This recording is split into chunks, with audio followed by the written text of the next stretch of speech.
Le titre de ce matin, c'est les portes de Sion. Les portes de Sion. Vous allez remarquer que à nos portes, quand vous entrez, il y a des noms, n'est-ce pas? Est-ce que vous avez fait attention à ça? Ou vous sortez, vous rentrez seulement? Ça a un sens. Et c'est pour cela que ce matin, nous allons prendre le temps d'expliquer, de partager, afin que cela suscite en nous la foi pour comprendre où nous sommes exactement. Alors, nous allons d'abord commencer à ouvrir nos Bibles dans Hébreux chapitre 12. On va beaucoup le lire cette année. Hébreux 12, versets 1 et 2.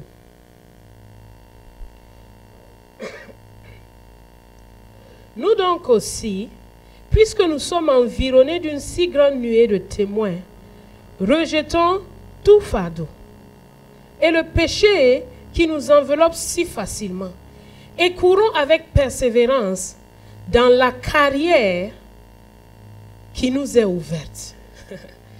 Donc chacun de nous a une carrière, a un parcours. Chacun de nous a sa ligne. Comme les athlètes. En rang, chacun doit courir dans sa ligne, dans la carrière qui lui est ouverte. Comment? Ayant les yeux sur Jésus, le chef et le consommateur de la foi, qui en vue de la joie qui lui était réservée, a souffert la croix. Méprisé l'ignominie, méprisé la honte, et s'est assis à la droite du trône de Dieu. Hébreux 12, verset 22.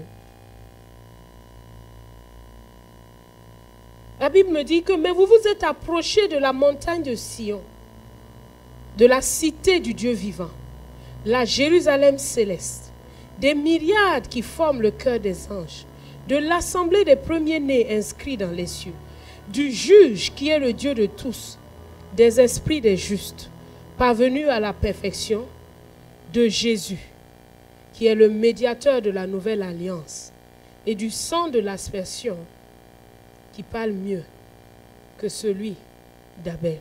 Vous vous êtes approchés de Sion, de la montagne de Sion. Sion se trouve sur une montagne. Sion est placé haut. Sion se trouve sur une montagne. Et la Bible me dit que Sion est une cité. C'est quoi une cité?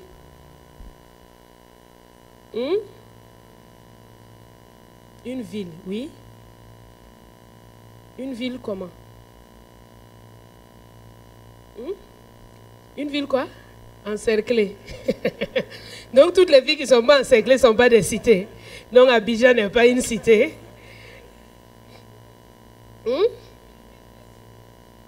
Une ville où il y a des demeures. Une ville habitée. Une ville déserte n'est pas une cité. Une cité, c'est une ville habitée. Et la Bible me dit que je suis à Sion, je me suis approché de la montagne de Sion, de la cité du Dieu vivant, d'une ville habitée. Et cette ville, elle a des caractéristiques.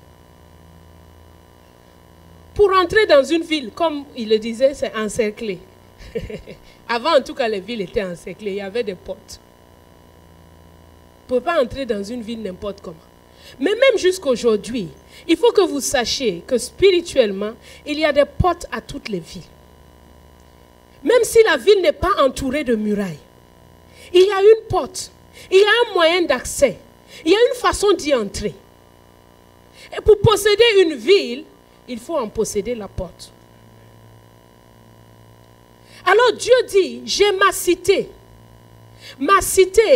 qui est Sion. Et dans cette cité, j'ai des portes. Mais imaginez-vous, qui est-ce qui sera la porte de cette cité? Comment on va faire pour entrer? Toi, tu dis, moi, on m'informe que je suis déjà à Sion. Mais comment j'ai fait pour entrer là-bas? Les portes sont des points d'accès importants. Ce sont des moyens d'entrée, des moyens aussi de sortie. Quand les gens sont entrés à Jéricho, les espions sont entrés à Jéricho, on dit on a fermé les portes. Ils ne peuvent plus sortir.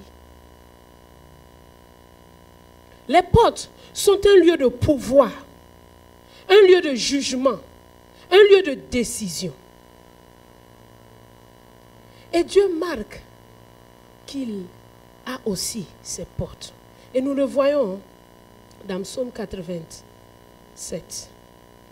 Dieu dit quelque chose de très intéressant là-bas. Psaume 87, verset 2. L'Éternel dit, il aime les portes de Sion. Dieu aime les portes de Sion plus que toutes les demeures de Jacob. Dieu aime les portes de Sion. Et nous voyons que dans la Bible, nous n'étions pas un peuple, n'est-ce pas? Nous étions interdits de droit de cité en Israël. Nous n'avions pas le droit d'entrer là-bas. Dieu avait fait alliance avec un peuple, le peuple d'Israël. Et ce peuple-là, ils avaient habité Jérusalem, une cité entourée de murailles. Et notre verset de mémorisation la semaine dernière disait que ceux qui se confient en l'Éternel sont comme la montagne de Sion. Elle ne chancelle pas. Cette semaine, on nous dit que comme les montagnes entourent Jérusalem, ainsi l'Éternel entoure son peuple. Et voici que ce peuple qui était entouré de montagnes, à cause du péché, à cause de la désobéissance, a dû être déporté. Est-ce que vous me suivez? Les habitants de Jérusalem qui avaient l'alliance que Dieu a fait entrer en Israël, que Dieu leur a donné le pays, que Dieu a entouré, comme il entoure son peuple, a été conduit, lui, en déportation. Et Dieu explique, il l'a dit déjà à Moïse, il dit, ce peuple que je vois là, ils ne vont pas obéir. Et comme ils ne vont pas obéir, leurs ennemis auront le dessus sur eux. Et quand les ennemis auront le dessus sur eux, les ennemis vont les prendre et les emmener dans un autre endroit, dans leur pays. Et le pays où j'avais mes yeux restera une cité inhabitée. Mais Dieu est un Dieu fidèle. Il dit, même quand bien même ils seront en déportation, parce que mon alliance est une alliance de fidélité, s'ils crient à moi, s'ils gémissent, s'ils reconnaissent leur misère, je les ramènerai dans le pays dans lequel j'ai promis dans le pays que j'ai promis de donner à leur père. Alors, cette situation s'est vraiment passée. Ça fait trembler. Parce que Dieu n'est pas seulement le Dieu qui promet le bien. Il dit, je suis fidèle. Fidèle aussi dans les deux sens. Fidèle pour accomplir fidèlement ma parole, mais fidèle aussi pour discipliner mes enfants. Alors, cette situation s'est passée. Et voici que le peuple d'Israël s'est retrouvé déporté à Babylone. Et il y a un homme là-bas qui s'appelle Néhémie. Cet homme, il était dans une bonne situation. Il était dans un bon confort. Il servait le roi là-bas. Il était échanson du roi. Échanson, c'est celui qui prépare le vin du roi, qui goûte le vin du roi. En tout cas, il a de bonnes conditions. Parce que le roi le chouchoute bien parce qu'il prend des risques pour lui. Si le vin est empoisonné, si la nourriture est empoisonnée, c'est lui qui goûte le premier. Donc, c'est lui qui va mourir le premier. Mais voilà qu'il est à Jérusalem et il est en déportation. Mais son cœur est resté attaché à Jérusalem. Son cœur est resté attaché à la ville de Jérusalem qui représentait Sion. Lisons cela. Néhémie chapitre 3. Néhémie chapitre 1 d'abord, pour voir l'état de son cœur.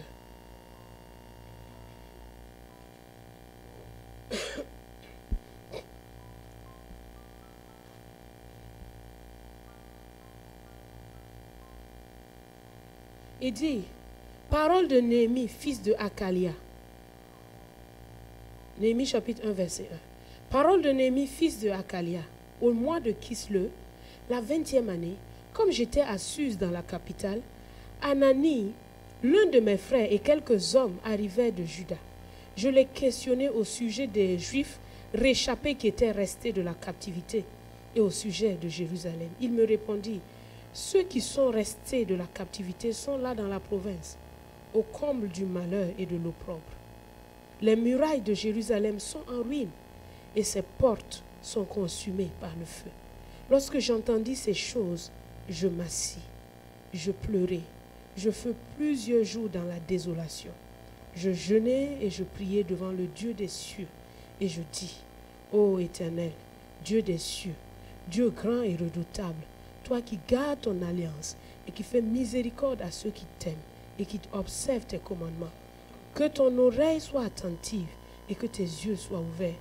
Écoute la prière que ton serviteur t'adresse en ce moment, jour et nuit, pour tes serviteurs, les enfants d'Israël, en confessant les péchés des enfants d'Israël, nos péchés contre toi.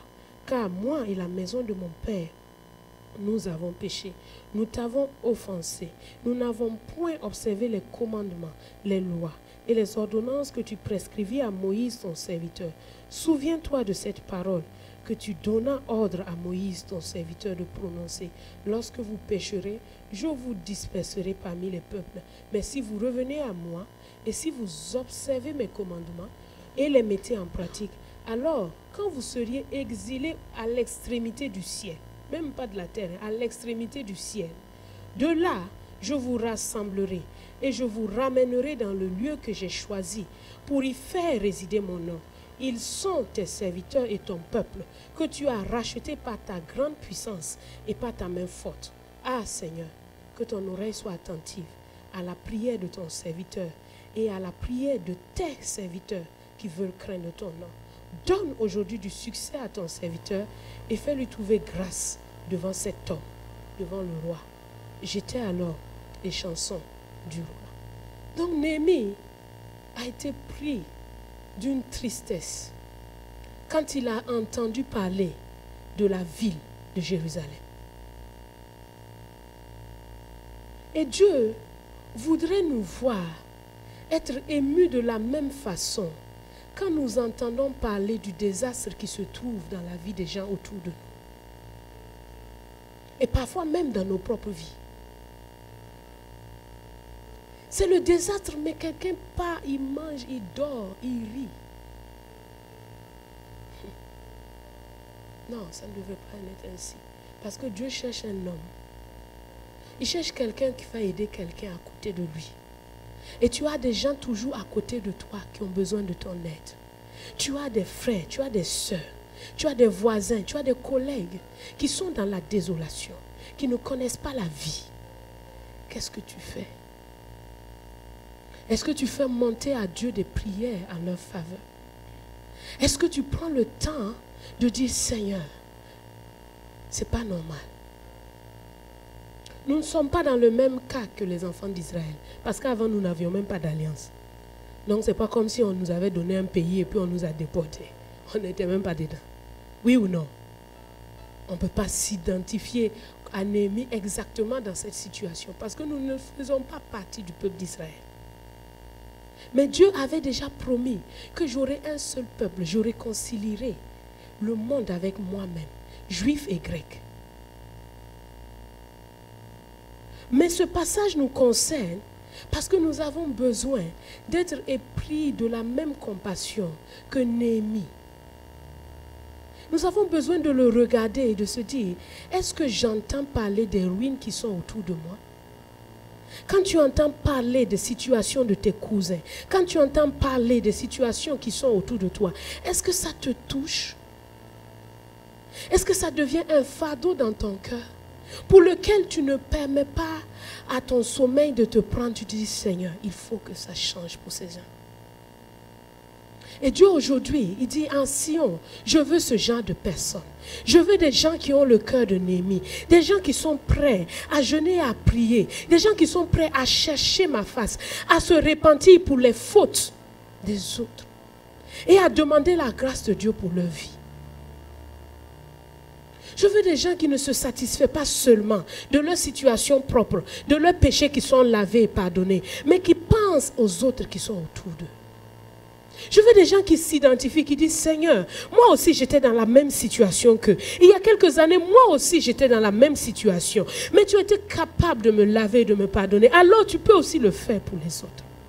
Je veux des gens qui se lèvent dans la prière, qui au milieu de la nuit n'ont plus de sommeil parce qu'ils pensent à quelqu'un. Ils disent, Seigneur, il faut qu'il revienne, il faut qu'il soit sauvé, il faut qu'il retrouve le chemin de la vie. Il ne peut pas continuer comme ça. Dieu cherche un homme, Dieu cherche quelqu'un au cœur de Néhémie. Dieu cherche quelqu'un qui est attisé quand il l'entend, qui ne rit pas seulement. Dieu cherche quelqu'un qui sera prêt à jeûner et qui sera prêt à dire, Seigneur, voici mes mains. Si tu peux faire quelque chose avec ses mains, alors fais-le. Dieu cherche quelqu'un qui n'est pas seulement concentré sur lui, qui dit, ok, moi je suis bien ici, je sers le roi, je mange bien, je dors bien, qu'est-ce que je vais encore chercher? Dieu cherche quelqu'un qui est concerné par la situation du peuple de Dieu. Qui est concerné. Non, mais il y a un problème ici. Pourquoi est-ce que les gens ne sont pas fervents dans la prière? Pourquoi est-ce que les gens n'arrivent pas à méditer? Pourquoi est-ce que les gens n'arrivent pas à lever leurs mains pour louer Dieu? Pourquoi? Alors Dieu est venu te dire, je te cherche. Est-ce qu'il va te trouver aujourd'hui? Est-ce que ton cœur va se laisser toucher? Est-ce que tu vas arrêter de regarder à toi-même comme le centre du monde et dire, Seigneur, Dieu des cieux, tu es l'agneau de Dieu, tu es venu pour le pardon des péchés.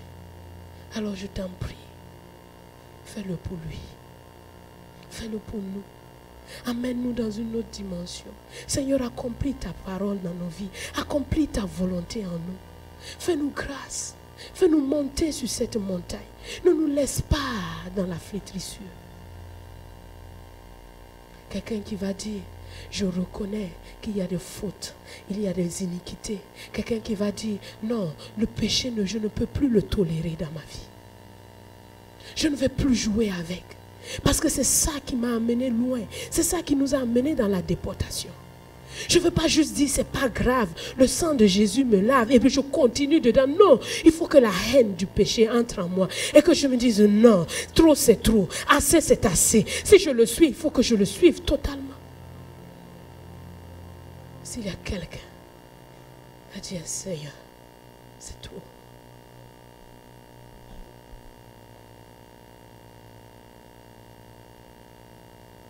Alors, Néhémie a prié. Il a prié aussi pour trouver la faveur du roi.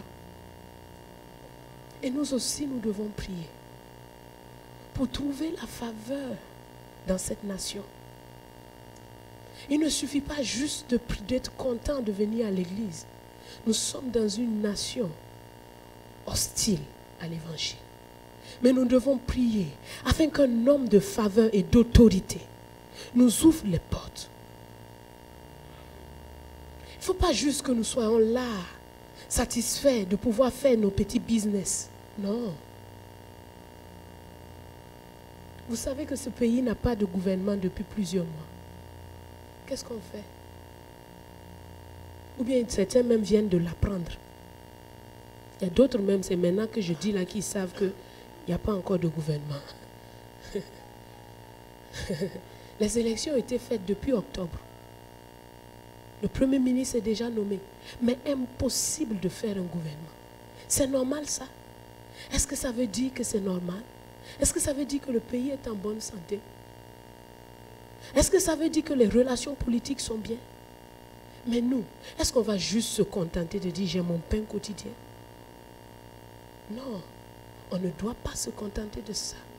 Parce que nous sommes la lumière dans cette vie. Et nous devons l'éclairer par nos prières. Nous devons dire, faire comme Daniel, nous devons prier. Nous devons prier parce que la paix de cette nation dépend, notre paix dépend de la paix de cette nation. S'il y a des gens hostiles à l'évangile, eh bien peut-être qu'on n'aura plus l'occasion d'être là. Mais il ne faut pas qu'il en soit ainsi parce que Dieu a son plan de nous conduire sur la montagne de Sion cette année. Mais l'ennemi fera aussi tout pour le contrecarrer. Alors il dit, sonne la trompette. Dis à mon peuple Il faut que vous priez. Il faut que vous vous mettiez à genoux pour cette nation. Parce que si quelqu'un d'hostile à l'évangile met son nez ou a une position d'autorité, ben votre vie, elle ne sera difficile. Mais j'ai laissé cette porte ouverte jusqu'à présent. Et je vous donne le temps. Alors chaque jour, dis à Dieu, mets quelqu'un, mets des gens qui sont favorables à l'évangile. Seigneur, éloigne le mal, le péché. Éloigne les hommes d'iniquité. Éloigne les hommes de fraude, les hommes de violence. Éloigne, Seigneur. Vous allez voir que Dieu va faire cela pour vous. Car c'est lui qui place les autorités. Il dit qu'il n'y a aucune autorité qui ne vienne de lui. Mais il faut que nous prions. On dit, demandez et l'on vous donnera. Ça ne se passe pas tout seul. Demandez. Nous sommes les agents du royaume. Alléluia.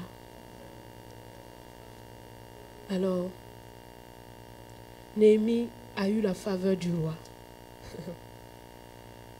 Si vous lisez le chapitre 2, il est paru en présence du roi triste. Ça, c'est interdit quand tu es échanson du roi. C'est interdit. Il a pris un risque. Le roi pouvait le virer ou même pire, lui couper la tête. Parce que comment ça se fait que tu n'es pas content de me servir? C'est un problème, non? Mais il a pris un risque. Et quand le roi a remarqué qu'il était triste, le roi lui a posé une question. Et ça aussi, c'est le signe de la faveur de Dieu. Il n'était pas obligé de lui poser une question. Il pouvait simplement le virer tout de suite et ça y est. Il y a plusieurs qui cherchent sa place. Mais le roi a été touché. Il dit, mais pourquoi est-ce que tu parais triste? Il dit, comment ne le serais-je pas si la ville de mes pères est en ruine? Et le roi lui pose, qu'est-ce que tu veux? Il dit, je priais le Dieu des cieux et je répondis. Et la reine qui était à côté lui a demandé, combien de temps ça va durer? Il lui a donné le délai. Et c'est comme ça que Néhémie est parti avec l'autorisation royale, ainsi que tout ce qui était nécessaire pour reconstruire les murailles. Alors nous allons aussi prier, afin que ce pays, ce roi nous donne tout ce qui est nécessaire pour bâtir cette nation, pour bâtir l'église, pour bâtir l'ambassade du Dieu vivant. Nous allons prier afin que la faveur de Dieu soit accordée à son église. Et quand Néhémie a eu tout ça, Néhémie s'est mis en route. Il est arrivé. La nuit, il est sorti. Il a fait le tour de Jérusalem. Il a considéré les ruines. Et il est rentré se coucher. Et le lendemain, ils ont mis en place la stratégie pour commencer à reconstruire la muraille. Mais ce n'est pas ça le but de notre étude. Notre étude n'est pas d'étudier comment eux ils ont fait pour reconstruire la muraille. Nous allons simplement voir les noms des portes de la ville de Jérusalem. Vous savez, Sion, c'est la Jérusalem céleste. Et quand vous lisez Apocalypse 21, vous voyez que la Bible dit que Sion descend du ciel. Une cité qui descend du ciel. Et elle avait 12 portes. Et sur ces portes, le nom des 12 apôtres. Et elle avait des 12 fondements, etc. Non, les portes sont les noms des 12 tribus. Les fondations, c'est ça le nom des apôtres. Mais nous allons regarder les portes de Sion, les portes de Jérusalem. Lisons le verset 1 du chapitre 3. Néhémie 3, verset 1. Eliashib, le souverain sacrificateur, se leva avec ses frères et ses sacrificateurs, avec ses frères, les sacrificateurs, et il bâtit la porte des brebis. Il la consacrait et ils en posaient les battants. Voilà. Donc, il y a d'abord ici la première porte, c'est quoi? La porte de quoi? Ok. Verset 3. Les fils de Séna bâtirent quoi? La porte de quoi? La porte des poissons. Deuxième porte. Est-ce qu'on suit? Vous suivez bien? La première porte, c'est quelle porte? La deuxième. La troisième porte se trouve au verset 6. Jojada, fils de Paséach, et Meshulam, fils de Besodia, réparaient quoi? La vieille porte. Ça, c'est la troisième porte. Quatrième porte, verset 13. Hanoun et les habitants de Zanoach réparaient la porte de la vallée. C'est la quatrième porte. Cinquième porte, verset 14. Malkija, fils de Rekab, chef du district de Beth Akéram, répara la porte de quoi? La porte du fumier. Je dis, fumier. Verset 15. Shalom, fils de Kol-Hosé, chef du district de Mispa, répara quoi? La porte de la source. Et nous allons maintenant au verset 26. Les Nétiniens demeurant sur la colline travaillaient vis-à-vis de la porte de quoi? Verset 28. Au-dessus de la porte de quoi? Verset 28. Au-dessus de la porte des... Ça, c'est maintenant la quatrième porte. Huitième. Neuvième porte. Sadok travailla devant sa maison et après lui travailla Shemaïja, fils de Shekania, gardien de la porte de quoi? Et dixième porte, verset 31. Malkija, d'entre les orfèvres, travailla jusqu'aux maisons des Nétiniens et des marchands vis-à-vis de la porte de Mifkad et jusqu'à la chambre haute du coin, verset 32. Les orfèvres et les marchands travaillaient entre la chambre haute et du coin et la porte des... Donc, on a fait tout le tour. 10 portes qui sont mentionnées ici. 10 portes. Mais quand on lit plus loin, on voit qu'il y a 2 autres portes qui sont dans Néhémie. La porte d'Éphraïm et la porte de la prison. On dit, hein? Prison, hein? À Jérusalem, prison. Oui, prison. Voilà. Mais nous allons prendre le temps de regarder d'abord ces 10 portes. La première, c'est la porte des brebis. Et ce sont les sacrificateurs qui ont réparé cette porte. Maintenant, on a fini avec l'introduction. Néhémie, tout ça, c'était l'introduction. Nous allons venir à nous-mêmes maintenant. Nous qui sommes habitants de la cité du Dieu vivant, Dieu dit qu'il aime les portes de Sion. Ça veut dire que Sion a des portes. Et nous avons vu les 10 portes de Sion là. Et la première porte, c'est la porte des brebis. Ce que nous devons savoir, c'est que comment est-ce que nous sommes entrés en Sion? Comment est-ce que nous sommes entrés en Sion? Comment est-ce que nous sommes entrés dans la cité du Dieu vivant? Nous qui étions étrangers, nous qui étions privés de droit de cité, comment avons-nous fait pour avoir le droit d'entrer en Sion? Nous ne sommes pas des descendants biologiques d'Abraham. À moins qu'il y en ait un ici. Et on ne nous parle pas d'une cité terrestre. On ne nous parle pas d'une cité terrestre. On nous parle d'une cité céleste. Et chacun de nous, nous devons savoir qu'est-ce que je cherche. Qu'est-ce que je veux. Est-ce que tu veux entrer dans la cité céleste de Dieu ou bien tu cherches quelque chose? Si tu veux entrer dans la cité céleste de Dieu, il faut que tu saches qu'il y a des portes. Il y a une porte par laquelle on entre. Jean chapitre 10, verset 1. Jésus dit ceci. En vérité, je vous le dis. Celui qui n'entre pas par la porte de la berge dans la bergerie, mais qui y monte par ailleurs, est un voleur, est un brigand. Mon ami, tu es entré par où? Tu es passé par où pour entrer dans la cité de Dieu? Est-ce que tu es passé par Jésus la porte? Ou bien tu es passé par ailleurs? Tu viens à l'église là, pourquoi?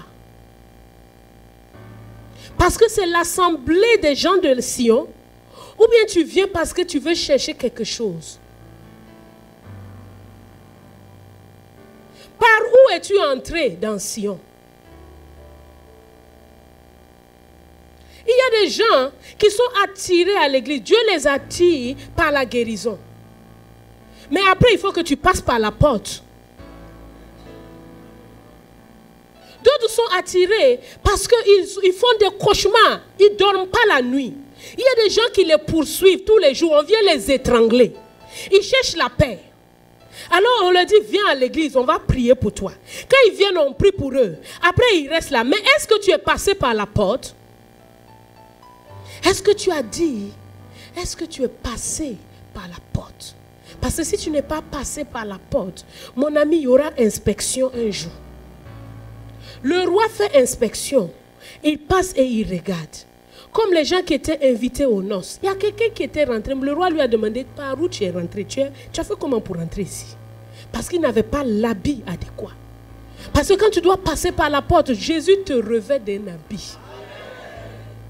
Mais si tu n'es pas passé par là-bas, il n'y a pas l'habit. Il va te reconnaître. Il va dire, toi là, tu es quitté où pour arriver ici? Alors, regarde-toi bien, mon ami, mon frère. Tu es là pourquoi? Est-ce que tu es un habitant de la cité? Ou bien tu es passé par la fenêtre?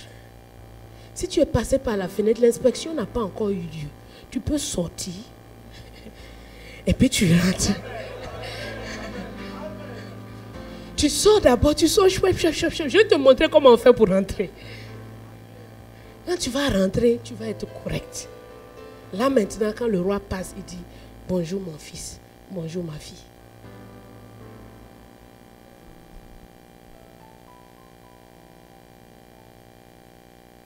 Parfois, c'est les démons qui t'ont fatigué.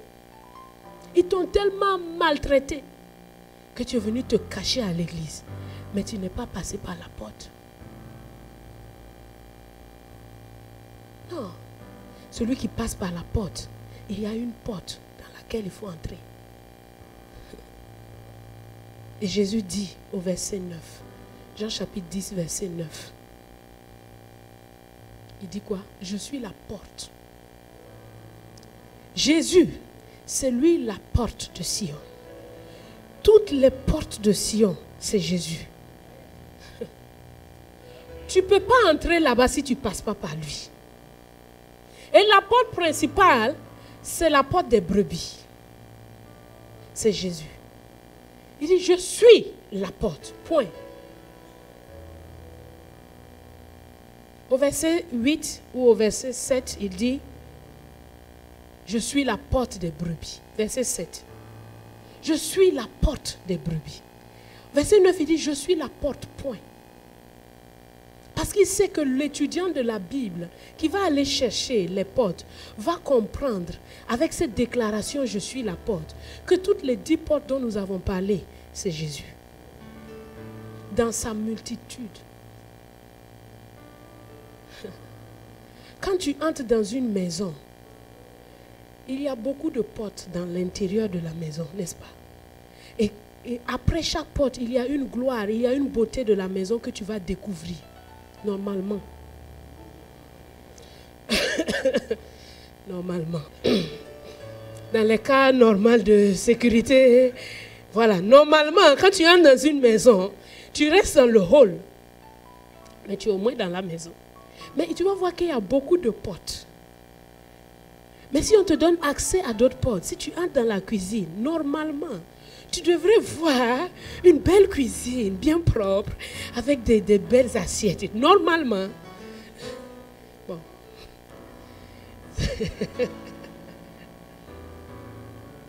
Alors la porte des brebis, c'est comme la porte principale à laquelle tu entres.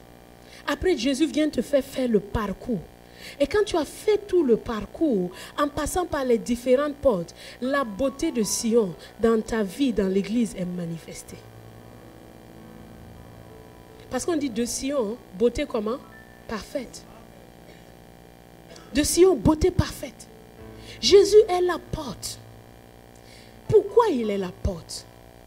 Pourquoi Jésus est la porte des brebis? D'abord, parce qu'il est la brebis du Seigneur.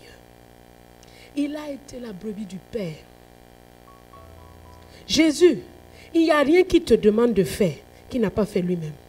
Ça n'existe pas. Même quand il te dit, tu es ma brebis, lui-même était la brebis du Seigneur. Envoyé, il dit, comme le Père m'a envoyé, moi aussi je vous envoie. Comme des brebis au milieu des loups. Donc lui-même, il était une brebis au milieu des loups. Jésus, il est la porte parce qu'il est d'abord une brebis. Il était envoyé dans ce monde. Il n'est pas un voleur, il n'est pas un brigand. Il dit, tous ceux qui sont venus avant moi sont des voleurs et des brigands. Mais moi, je suis la porte des brebis. Celui qui entre par moi entrera et il sortira et il trouvera des pâturages. Jésus est la porte des brebis parce que lui-même, il est l'agneau de Dieu. Il est la brebis du Seigneur qui a marché, dit comme une brebis muette devant ceux qui l'attendent. Il n'a pas ouvert la bouche. Il était la possession du Père qui l'a amené à la croix. Il n'a pas ouvert la bouche. Il a su se comporter en brebis pour que tu saches comment faire. Il ne te demande jamais quelque chose qu'il n'a pas fait lui-même. Tu peux le regarder comme ton modèle. Quel que soit l'exemple, quel que soit, même si tu es une femme, tu peux le regarder comme un modèle. Parce que Jésus est d'abord la brebis du Seigneur, qui était envoyée sur terre. Dieu lui a dit, vas-y, je t'envoie au milieu de ces loups-là. Apporte-leur la bonne nouvelle. Ouvre-leur les yeux. Guéris les malades. Délivre ceux qui sont opprimés. Et à la fin, donne-toi un sacrifice. Et il a obéi. Il a dit, tout ce que je dis ne vient pas de moi, mais de mon Père. Il dit, je ne fais pas ce que je veux, mais je fais ce que mon Père me dit de faire. Les paroles que je dis, elles ne viennent pas de moi, c'est mon Père qui les dit à moi. Les œuvres que je fais, elles ne viennent pas de moi, c'est mon Père qui travaille en moi. Jésus est la porte, qualifié pour être la porte parce qu'il est la brebis et l'agneau de Dieu. Il est l'agneau de Dieu qui a livré sa vie en sacrifice. Il s'est laissé tondre d'abord. Une brebis, elle a de la fourrure. Il s'est laissé tondre. Il dit comme une brebis muette devant ceux qui la tondent. Il n'a pas ouvert la bouche. Il ne le faisait pas parce qu'il avait peur des gens. Non. Il le fait parce qu'il est une brebis de Dieu. Et Dieu lui a dit, marche comme ça. Il y a des gens, quand ils entendent Jésus parler, ils disent, mais ça c'est quoi? Ça devient l'esclavage. Quel esclavage? Non, si je fais ça là même, vraiment, les gens ne vont plus bien me considérer. Il faut que je montre quand même que j'ai mes moyens de défense. Tu es toi-même une brebis errante alors. Parce qu'une brebis a un berger. Il sait que c'est au berger de le garder, de le protéger. C'est au berger de pourvoir à ses besoins. Il ne s'inquiète pas pour ça. Une brebis ne se défend pas elle-même. Jamais.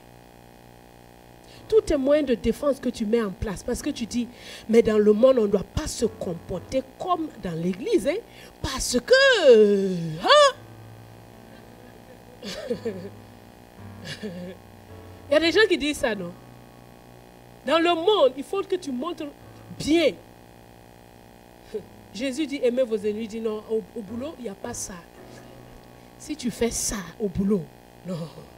Ils vont te marcher dessus. Mais où est le problème?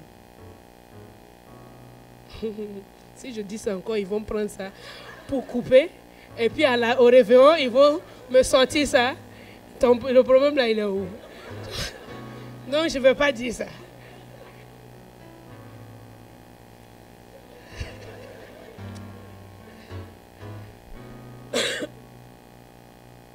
Jésus a d'abord été une brebis de Dieu. Ensuite, il a été un berger.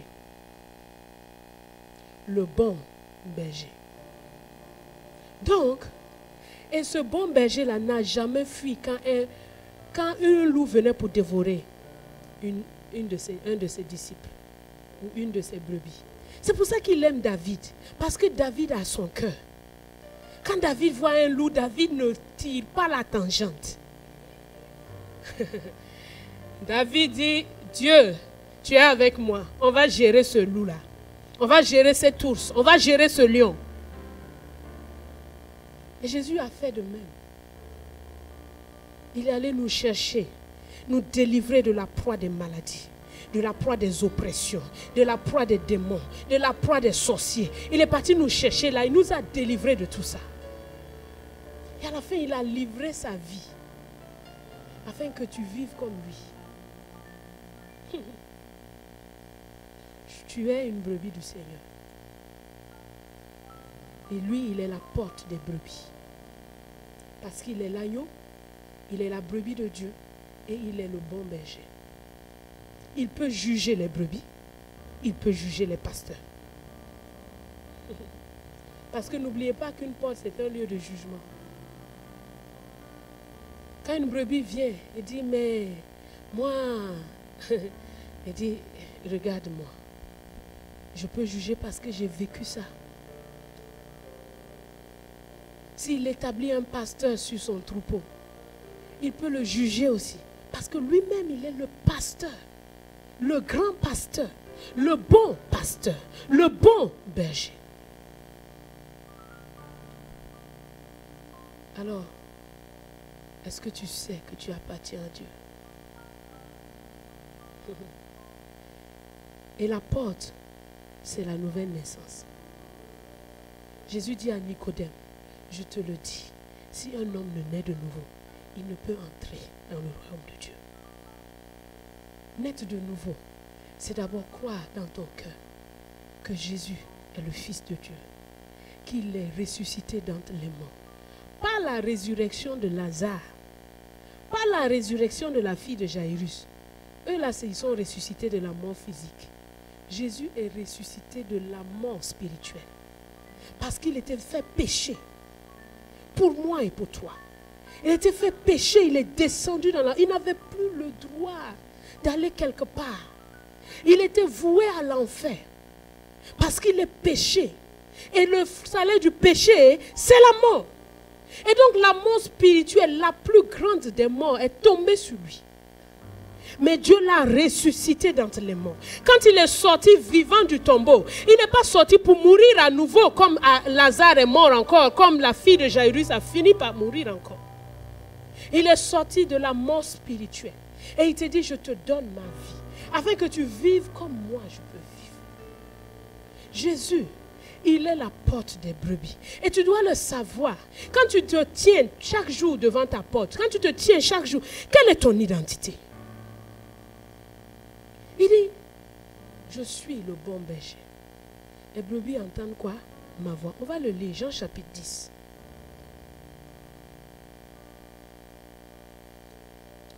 C'est extraordinaire parce que la dernière fois j'étais à Agadir chez le frère Max. Il a des moutons.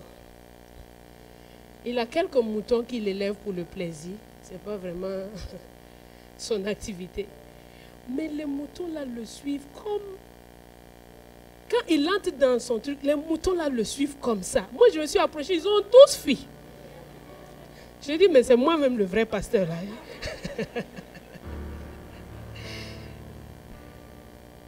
Non mais, Jean chapitre 10 verset 2. Celui qui entre par la porte est le berger des brebis. Le portier lui ouvre et les brebis entendent sa voix. Il appelle par leur nom les brebis qui lui appartiennent et il les conduit où? Dehors. Ici, il y a plusieurs cas. Le premier verset, on a vu, c'est les voleurs et les brigands. Ceux qui n'entrent pas par la porte, c'est des voleurs et des brigands. Et je te prie, ne fais pas partie de ces gens-là. Deuxièmement, il y a le berger. Et on parle d'une troisième personne, le portier. C'est qui celui-là?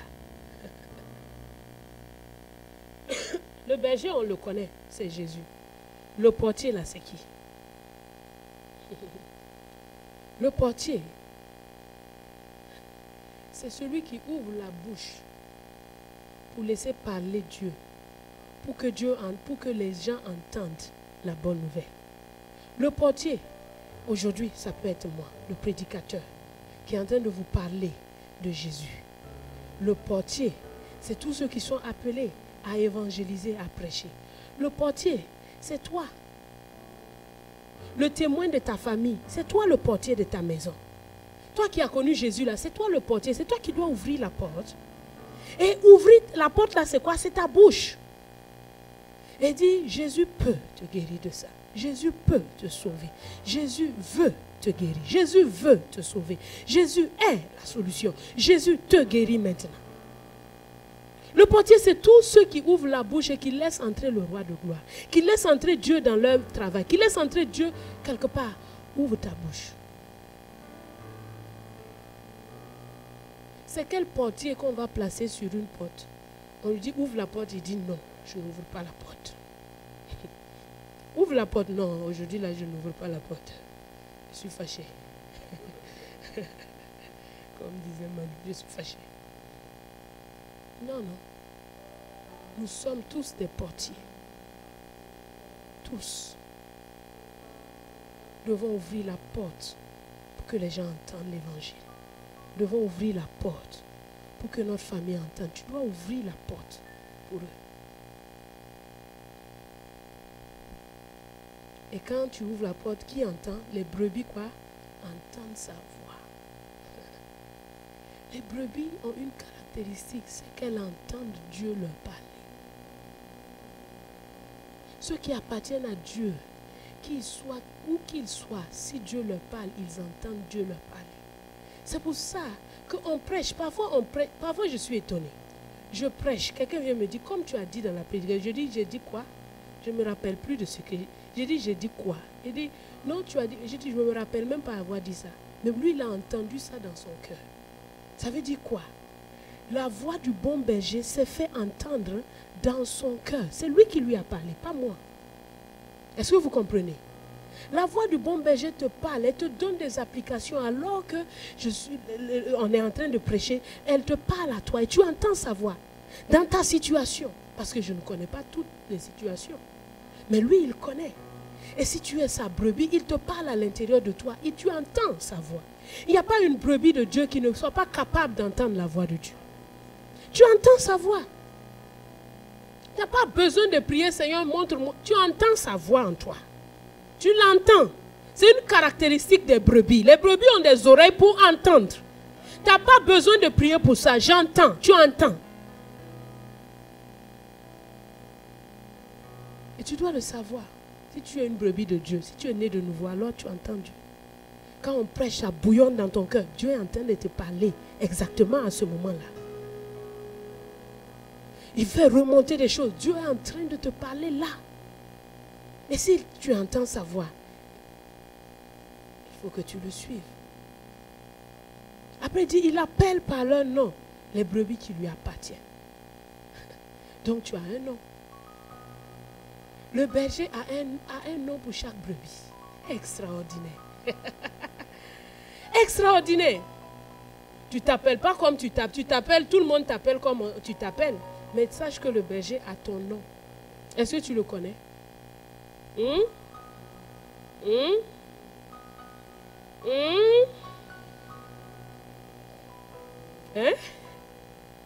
Le 31 décembre, tu as entendu ton nom. Hein? Ah, ils vont encore mettre ça le 31. Si vous mettez ça là, je vais me fâcher.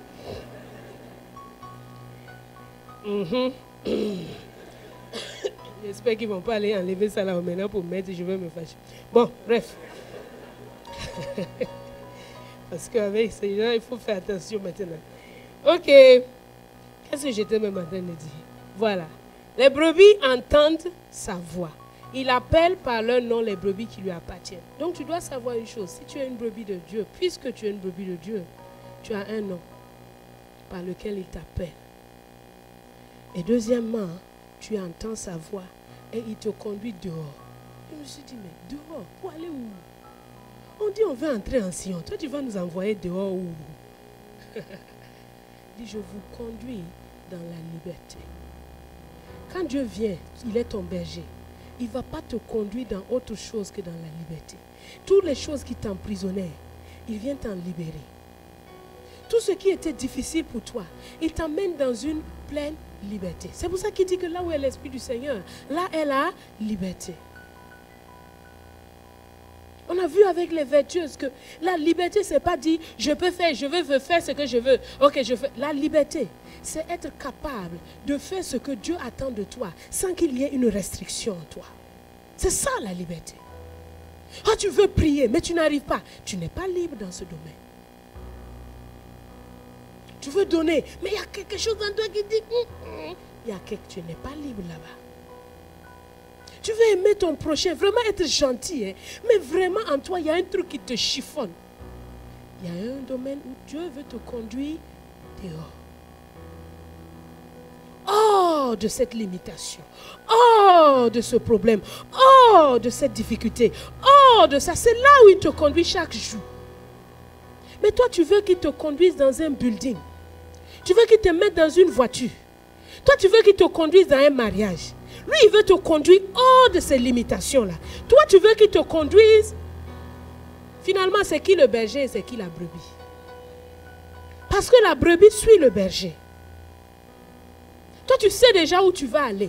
Seigneur, en cette année 2017, voici.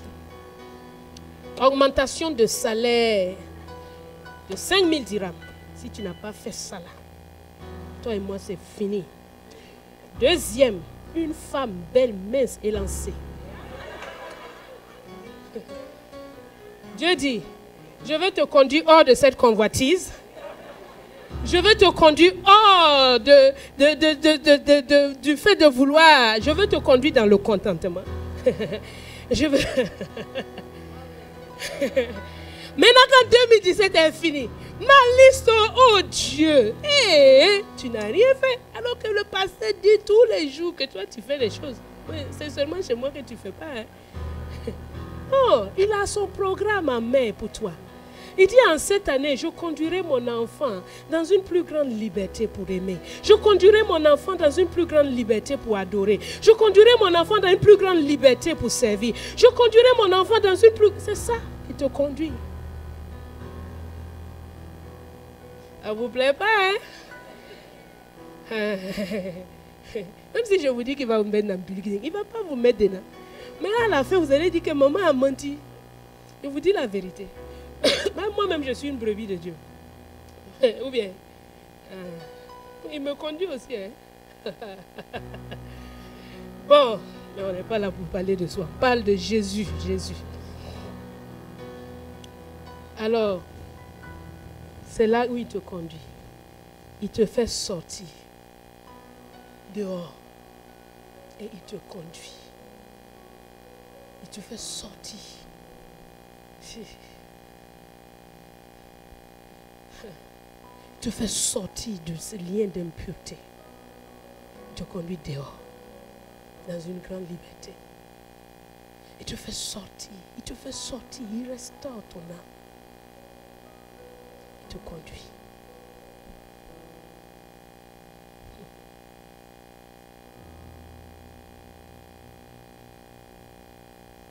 Et quand il t'a fait sortir, il fait quoi? Il marche devant elle. Et les brebis le font quoi? Le suivent. Parce qu'elles connaissent quoi? Sa voix. Quand j'ai lu ça, je me suis dit, mais quelques semaines en arrière, j'étais en train de regarder des trucs assez rigolos pour me détendre un peu. Et puis j'ai vu un berger. L'histoire d'un berger ils ont testé un berger qui conduisait, qui appelle ses brebis. Il s'arrête loin et il appelle ses brebis. Et quand il a une façon de crier, et quand il crie, les brebis viennent vers lui. Alors d'autres personnes ont appris exactement la façon de crier. Ils disent exactement la même chose. Et vous allez voir, c'est rigolo. Est-ce qu'on peut me montrer ça?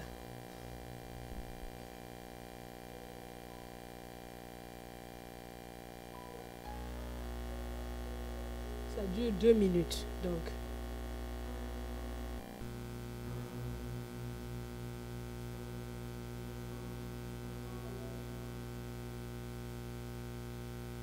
Soyez patient. Voilà, ça va arriver.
Look at them, look at them.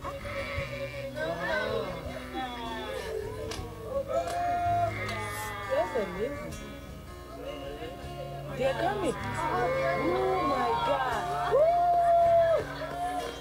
Oh my God. Oh my God. These two white boys. Oh my God. This is amazing. Voilà. Vous voyez? Les autres là, ils n'ont même pas levé la tête même pour regarder s'il y a quelqu'un qui les appelle. Et ça, c'est ça. Dieu dit, si je suis puisque je suis ton berger, tu entends ma voix. Tu entends ma voix. Arrête de dire, Seigneur, parle-moi. Et tu entends sa voix chaque jour quand tu ouvres la parole. Tu entends sa voix quand tu médites le torrent de vie. Il te parle, tu entends sa voix. Tu entends sa voix à chaque réunion, tu entends sa voix. Parce que tu es sa brebis. Tu es sa brebis.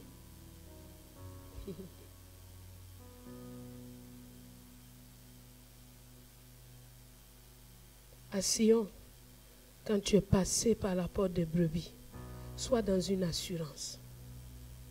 Sois dans une assurance que tu as un berger. Tu n'es pas une brebis, tu n'es plus une brebis errante. Arrête de courir partout comme si tu étais sans berger, comme si tu étais sans Dieu. Arrête de courir par-ci par-là. Tu as un berger. Finis l'errance. Et quand le berger, le bon berger, il te met dans un troupeau, il t'a peut-être mis dans un petit troupeau comme le nôtre ici. Mais tu es dans un troupeau.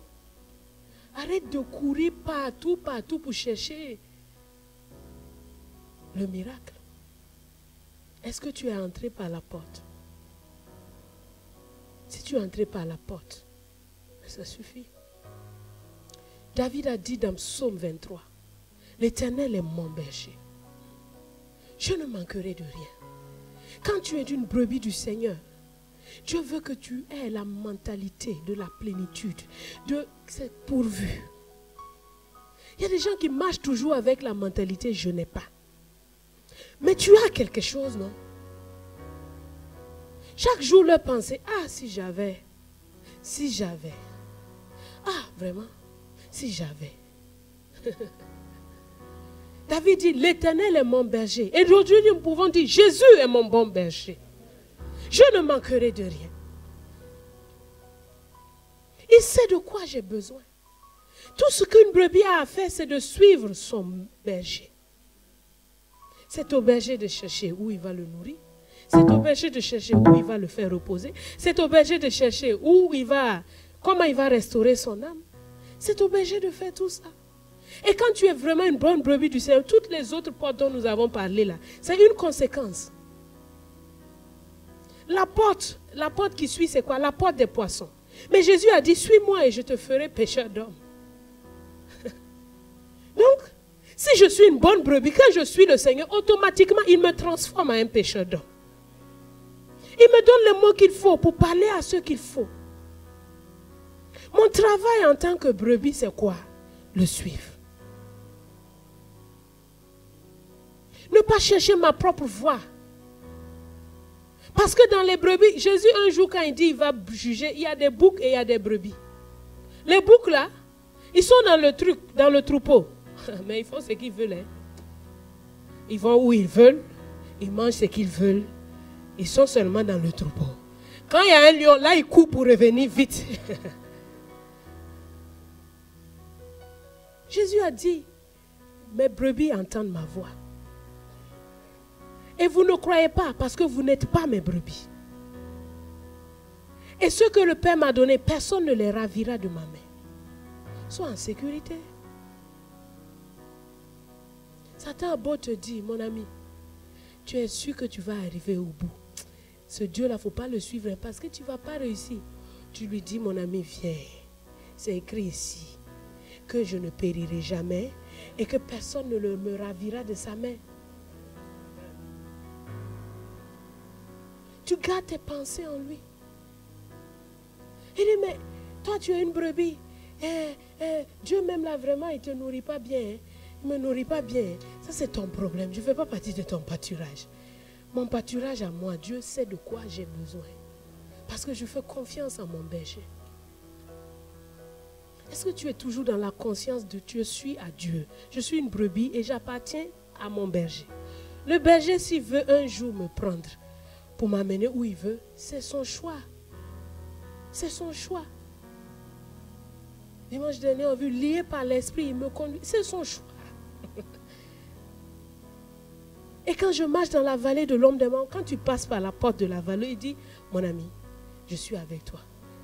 Ça suffit.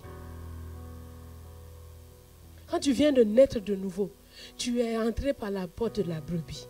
Alors là, le Seigneur, c'est le chouchoutage complet. Tout ce que tu demandes, instantané. Comme les bébés. Instantané biberon, instantané lait, instantané, instantané. Après, il te dit, bon, on va passer à une autre étape. On va passer à une autre étape. Alors ne pleure pas, mon ami. De toute façon, si tu pleures aussi, ça ne va rien changer. Un peu comme les enfants, on pleure, mais après, on finit par s'éteindre. Aie confiance dans le Seigneur. Il est ton berger. Tu n'es pas dépourvu. Tu n'es pas abandonné. Tu n'es pas délaissé. Tu n'es pas seul. Tu n'es pas sans guide. Il est celui qui te guide. Il est ta rédemption. Parce qu'étant ton bon berger, il a donné sa vie pour toi. Il est ta rédemption. Tout ce que tu es, tout ce que tu as, tout ce que tu fais, c'est lui qui le fait en toi. C'est lui qui te le donne. Alors sois dans la quiétude en Sion. En Sion, c'est la gloire parce qu'on voit quelqu'un qui n'est pas troublé, qui n'est pas en train de chercher à gauche et à droite. Il se laisse conduire. Il ne se dit pas là-bas c'est mieux. Il dit non, mon berger a dit que c'est bon ici, je reste ici. Même s'il me semble être dans un désert, mon berger, il est là devant moi, il marche devant moi, sa voix me guide. Arrête cette tristesse d'être abandonné. Je suis seul, tu es seul comment? Tu es la brebis du Seigneur. Alors il marche devant toi. Il est peut-être invisible, mais il est réel. Il est réel. Et c'est par la foi que tu prends possession de cette réalité. Chaque jour, tu dis, je ne suis pas abandonné. Je suis à lui. Il me connaît. Il a donné sa vie pour moi. Il me conduit. Il me mène dehors. Il me mène dans des zones de liberté. Là où il est en train de me mener, c'est pour me mener dans une plus grande liberté. Même si je traverse la vallée de l'ombre de la mort, je n'ai aucun mal à craindre. Parce qu'il est avec moi. Sa houlette et son bâton me rassurent. Il sait me conduire, il sait me diriger, il sait me restaurer, il sait faire cela. Je suis confiante dans le Seigneur. C'est pour ça que je suis dans la joie quand on me dit allons dans la maison de l'Éternel. Car là, il a rassemblé ses brebis, il leur parle encore, il les nourrit. Je ne suis pas délaissée. Je ne serai jamais abandonné car j'ai un berger. J'ai un bon berger. C'est lui qui me donne le droit de citer en Israël. Et je lui appartiens. Je suis à lui. Je suis à lui. Mon rôle, c'est de le suivre, de lui obéir. Mon rôle, c'est de lui faire confiance. Le reste, il s'en charge. Alors, est-ce que tu peux rendre grâce à Dieu maintenant? Tu n'es pas abandonné. Tu n'es pas délaissé en Sion. Tu as un berger. Il s'appelle Jésus de Nazareth. Il a été lui-même la brebis de Dieu. Il est le bon berger de Dieu. Et il est la porte des brebis. Il est la porte par laquelle tu entres. Il est la porte par laquelle tu entres. Oh Seigneur. Oh Seigneur. Rabayondo bo santa shek rebayondo bo sa.